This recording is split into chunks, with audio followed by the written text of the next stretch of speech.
Well, students, in this class, we are going to discuss about database report.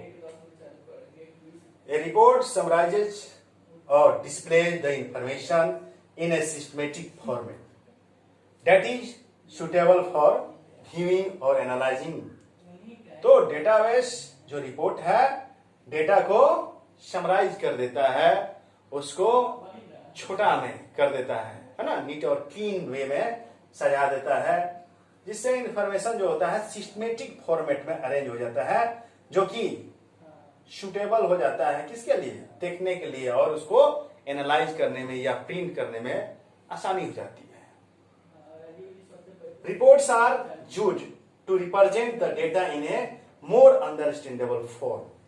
Reports के लिए हम लोग क्या करते हैं, डेटा को हम अगर प्रस्तुत करना चाहते हैं कि अधिक समझ में आए, अच्छा लगे, नीट एंड क्लीन फॉर्म में हो, समराइज फॉर्म में हो, आसानी से हम उसको व्यू कर सके, पब्लिश कर सके, इसलिए टेबल में डेटा अरेंज करने के बाद या क्यूरी के बेस पर हम रिपोर्ट बनाते हैं.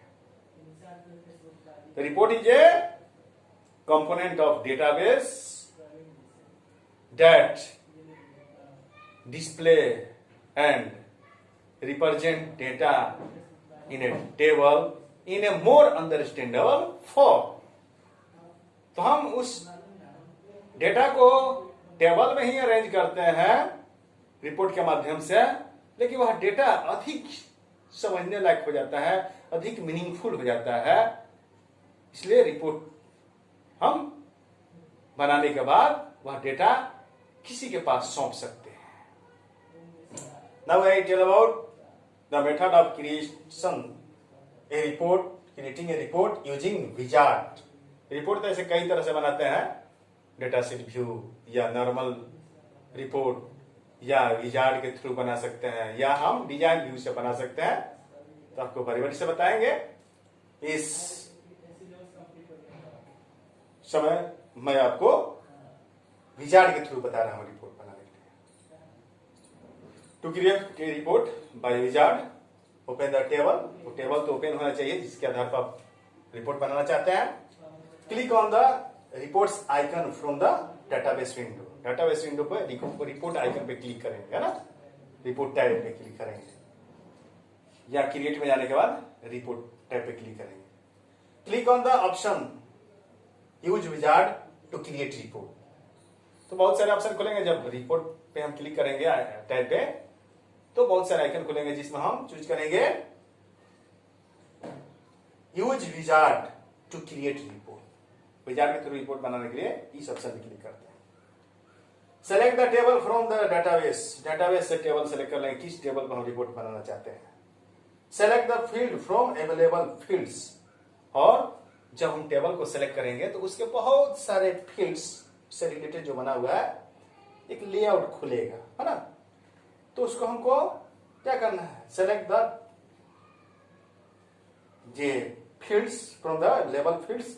ये लेबल फील्ड्स है, ये फील्ड्स इन रिपोर्ट. आपको फील्ड में कौन कौन सा, ये रिपोर्ट में कौन कौन सा फील्ड रखना है टेबल से, आप उसको इधर सेलेक्ट कर सकते हैं. यहाँ अवेलेबल फील्ड्स है, यहाँ फील्ड्स इन रिपोर्ट. तो आपको सिलेक्ट जो फील्ड करना है, आप जिसको इंक्लूड करना चाहते हैं, डायरेक्ट उस फील्ड पे क्लिक करेंगे. क्लिक करने के बाद इस बटन पे जब हम क्लिक करेंगे तो ये फील्ड एमपी आईडी है, यहाँ दिखने लगेगा, आपका इस पर ऐड हो जाएगा.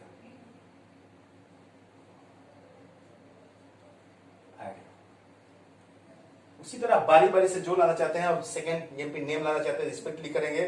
फिर ये जो यहाँ पे बटन्स है ना, ये ग्रेटर क्या, ये यहाँ ऐड करता है फील्ड्स को, है ना, इस पर फिर क्लिक करेंगे. तो इस तरह से बारी बारी से हम एक एक करके ये अवेलेबल फील्ड्स है, फील्ड्स इन रिपोर्ट बॉक्स में सारे फील्ड को ला सकते हैं, या अपने रिक्वायरमेंट के अनुसार ला सकते हैं. और एक साथ चाहते हैं कि जितने अवेलेबल फील्ड्स है सबको फील्ड्स इन रिपोर्ट बॉक्स में लाए, तो ये डबल जो ग्रेटर देन का बटन है इस पर क्लिक करते हैं, है ना. या किसी भी फील्ड को हम फील्ड्स इन रिपोर्ट बॉक्स से रिमूव करना चाहते हैं, ये जो लेस देन का बटन है इस पर क्लिक करते हैं तो यह फील्ड इससे रिमूव हो जाएगा. सारे फील्ड लाए हैं, लेकिन हम चाहते हैं कि सभी को कैंसिल करें, सबको यहां से रिमूव करें। तो ये डबल लेस देन का जो बटन है यहाँ पे, इस पे क्लिक करते हैं तो total fields in report box से है, ये फील्ड रिमूव हो जाता है। तो आपको क्या करना था, select the fields from the available fields, select करते जाएंगे, क्लिक ऑन द, ये बटन जो है greater, click on the greater button to bring the required field to the fields in report box.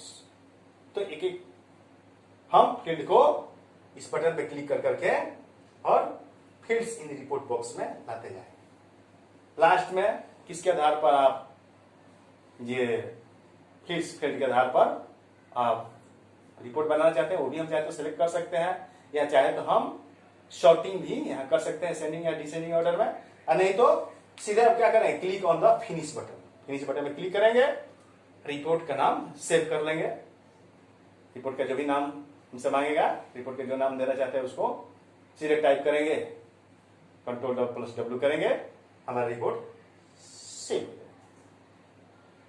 और फिर उसको डबल क्लिक करके open करेंगे तो हमारा रिपोर्ट दिखेगा, जिस फॉर्म में हमने अरेंज किया है वो हमारा दिखने लगेगा।